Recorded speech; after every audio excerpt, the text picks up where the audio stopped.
So the HV project started about 15 years ago, but it was based on tube technologies, and tube technology is something T+A is doing since the 1980s. At that time we produced high voltage amplifiers to drive electrostatic speakers directly, meaning without output transformer. Since that time we have a long tradition in building tube amplifiers. In parallel to the tube amplifiers, T+A always produced semiconductor amplifiers as well. And I was always interested in the reasons why tubes somehow sound different than semiconductors. My finding then was that one of the main differences between semiconductors and tubes is the rails voltage. Tubes operate on much higher rails voltages than semiconductors. I began experimenting with semiconductor amplifiers using also very high rail voltages. And when I say high rail voltages, I mean something like plus minus 350, 400 volts for an amplifier. Normally, semiconductor amplifiers don't use that high voltages. The higher the rails voltage, the more linear the amplifier works.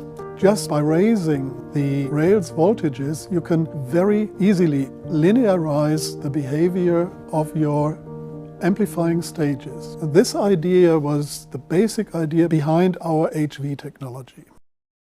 We produced prototypes of first amplifiers operating on really high rails voltages. The results were so good and the linearity of these amplifiers was so good that we could almost completely forget about things like feedback. We could produce an amplifier which didn't need feedback to get a very linear, error-free response.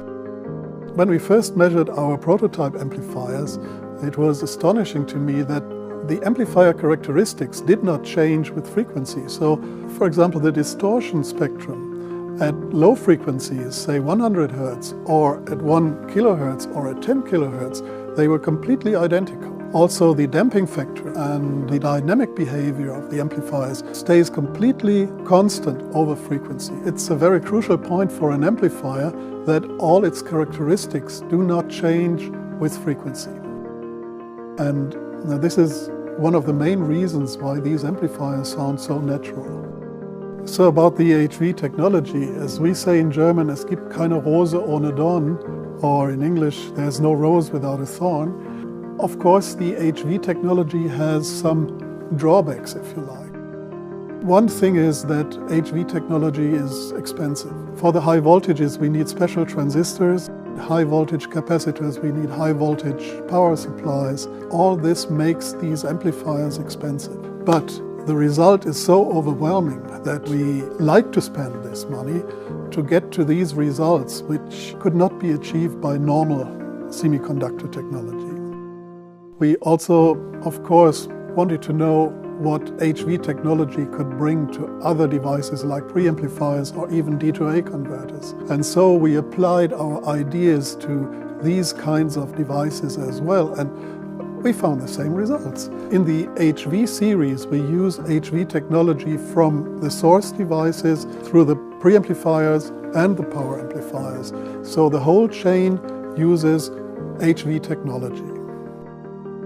HV technology using these high voltages means that we cannot use standard off-the-shelf operational amplifiers. So we have to build the whole circuits from discrete components. But this is another advantage for us because we can exactly select the components as we need them, and we are not bound to off-the-shelf components. And so we can tailor all our circuits exactly to the needs of the amplifier and to the results we want to have.